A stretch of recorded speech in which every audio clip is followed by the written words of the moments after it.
শুভ দুপুর বন্ধুরা, দেখো আমি কিন্তু চলে এসেছি। তো তোমাদের সামনে আজকে কি নতুন ভিডিও নিয়ে এসেছি চলো তোমাদেরকে দেখাবো। তো তোমাদেরকে তো আগের ভিডিওটা আমি বলেইছিলাম যে তোমাদেরকে ভিডিওটা আমি রান্নার দেখাতে পারবো না, আমার ভিডিও ছাড়ার টাইম হয়ে গেছে। তো এই ভিডিওতে তোমাদেরকে আমি দেখাবো। দেখো বেলে মাছ তোমাদের দাদাভাই নিয়ে এসেছিলো, তো সেই মাছটাই আমি কিন্তু ভেজে নিয়েছি। তো চলো তোমাদের সাথে সেটা শেয়ার করি। তো এই দেখো এখানে কিন্তু আমার মাছ ভাজা হয়ে গেছে, বুঝতে পেরেছো? এবার আমি মাছগুলো তুলে নেব।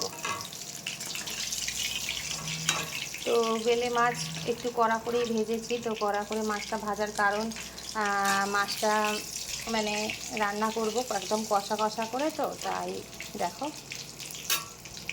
আর দেখো এখানে কিন্তু আমি চিংড়ি মাছটা ভাজা বসিয়ে দিয়েছি। চিংড়ি মাছ তো বেশি ভাজবো না, জাস্ট একটু এপিট ওপিট করে নেব, কেন চিংড়ি মাছ বেশি ভাজা যায় না। তো এইরকমভাবেই দেখো এপিট ওপিট করে নিলাম।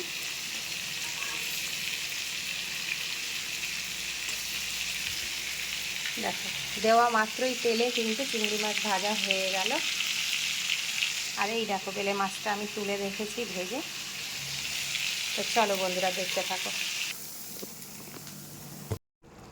দিয়ে দিয়েছি ঝোল, এই দেখো বেলে মাছের।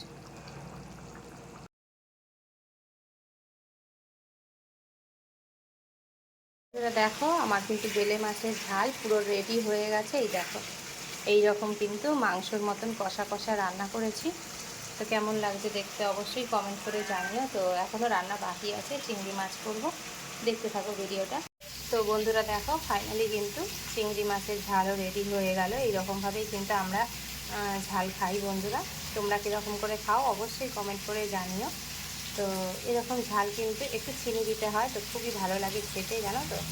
তো মালাইকারির মতনই লাগে, শুধু এখানে দুধটাই যা দেওয়া হয়নি। নারকেলের দুধ দিলে চিংড়ি মাছের মালাইকারি হয়ে যেত পুরো, কিন্তু দুধটাই যা এখানে দেওয়া হয়নি, বাদ বাকি সবই দিয়েছি। তো কেমন লাগছে দেখতে অবশ্যই কমেন্ট করে জানিও বন্ধুরা। আমার তো দুটো রান্না হয়েই গেল। আর এইখানে দেখো আমি ভাজা বসিয়ে দিয়েছি, করলা দিয়ে, বেগুন দিয়ে, আলু দিয়ে ভাজা। আর পেঁয়াজ দিয়েছি, কাঁচা লঙ্কা দিয়েছি, একটু কালো জিরে ফোড়নে দিয়েছি। এই ভাজাটা খেতেও কিন্তু ভীষণ পরিমাণে ভালো লাগে। তোমরা কারা কারা এই ভাজাটা খাও? কেউ আবার চচ্চড়ি টাইপের খায়, তো আমরা এরকমভাবেই ভাজা খাই। তো ভালো লাগে, জানো তো, গরম ভাতে না খুব ভালো লাগে খেতে। তো আমাদের সবাই মোটামুটি পছন্দ করে। তো আমরা এরকমভাবেই ভাজাটা খাই বেগুন দিয়ে। বেগুন দিলে মাখা মাখা হয়। আর উচ্ছে ভাজা এমনিই তো খাওয়া উপকার, আর খেতেও ভীষণ ভালো লাগে। তো আমার আজকে এই 3টে রান্নাই করেছি বন্ধুরা। তো রান্নাগুলো কেমন লাগলো অবশ্যই কমেন্ট করে জানিও। আর যদি ভিডিওটা ভালো লাগে তাহলে অবশ্যই একটা লাইক কমেন্ট করে দিও বন্ধুরা।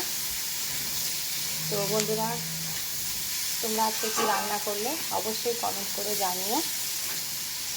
তো চলো বন্ধুরা আমার ভিডিওটা দেখতে থাকো। ভাজাটা আমি নামিয়ে নেব হয়ে গেলে। আর ভিডিওটা আমি বেশি বড় করছি না। তো আজকের মতো এখানেই আমি ভিডিওটা শেষ করছি। আর যদি ভালো লাগে ভিডিওগুলো, তো চলো বন্ধুরা আবারও দেখা হচ্ছে নেক্সট ভিডিওতে, ততক্ষণ দেখতে থাকো।